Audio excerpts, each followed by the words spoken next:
नमस्कार, तुमचं सर्वांचं स्वागत आहे आपल्या चॅनलच्या एका नवीन व्हिडिओमध्ये। तर आजचा ब्लॉग जास्त काही स्पेशल नाही, मी माझं साधं सिंपल इव्हिनिंगचं रुटीन मी तुमच्याबरोबर शेअर करणार आहे, जे की प्रत्येक गृहिणीचं असतं। आणि संध्याकाळचे 5 वाजले की सगळ्यांना आठवतो तो म्हणजे चहा, जो की दिवसभराच्या कामाचा थकवा कमी करतो। खरं सांगायचं तर मी दररोज काही चहा पित नाही, कधी तर एखाद्या दिवशी मनात आलं तर मग त्या दिवशी करून पिते, नाहीतर मग डेली असं कधीच नाही, म्हणजे सवयही नाही आणि जास्त काही प्यायची अशी इच्छा पण होत नाही, त्यामुळे कधीतरी पित असते। आणि या 15 दिवसांमध्ये मी योगा पण सुरू केलाय, त्यामुळे मला असं वाटतंय की मी आता ग्रीन टी सुरू करायला पाहिजे। मस्त कडक गरमागरम असा चहा बनवला होता। आता मुलं झोपलेली होती, ती उठायच्या अगोदर मला ना हा चहा पिऊन घ्यायचा होता, नाहीतर मग ती उठली की मग ते हट्ट करतात की मला पण चहा पाहिजे म्हणून।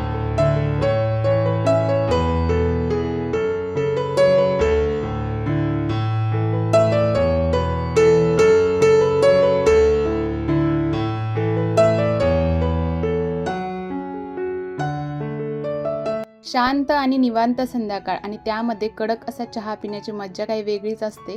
आणि मी मस्त असा टीव्ही पाहत पाहत चहा पिऊन घेतला आणि नंतर मग दुधाचा पण टाइम झाला होता, जाऊन दूध घेऊन आले। आता तुम्हाला मी मागे पण एकदा सांगितलं होतं की आम्हाला इथं ना त्यांच्या घरी जाऊन दूध घेऊन यावं लागतं। संध्याकाळचे 6 वाजले की दुधाचा टाइम झाला की मग मुलांना टीव्ही लावून देते घरी, मग ते टीव्ही पाहतात, तोपर्यंत 10 मिनिटांमध्ये मी दूध घेऊन येते। दूध घेऊन आल्यानंतर माझं दररोजचं रुटीन ते म्हणजे संध्याकाळची दिवाबत्ती। संध्याकाळची पूजा केली, दिवा अगरबत्ती लावलं की घरामध्ये इतकं प्रसन्न वाटतं।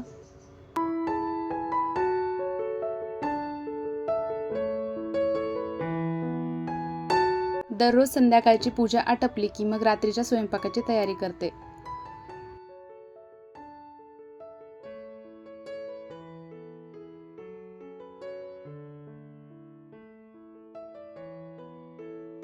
आज रात्री एकदम सिंपल असा बेत होता, म्हणजेच वरण भात। कुकरला डाळ लावून घेतली,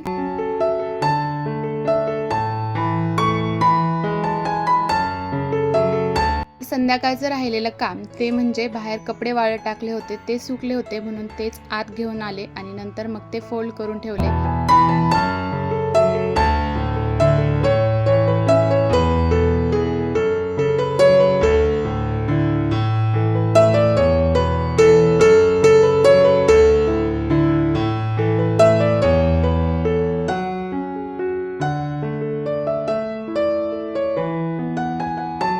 चला तर मग व्हिडिओ आवडला असेल तर लाईक, शेअर आणि सबस्क्राईब करायला विसरू नका। भेटूया नेक्स्ट व्हिडिओमध्ये, तोपर्यंत बाय बाय।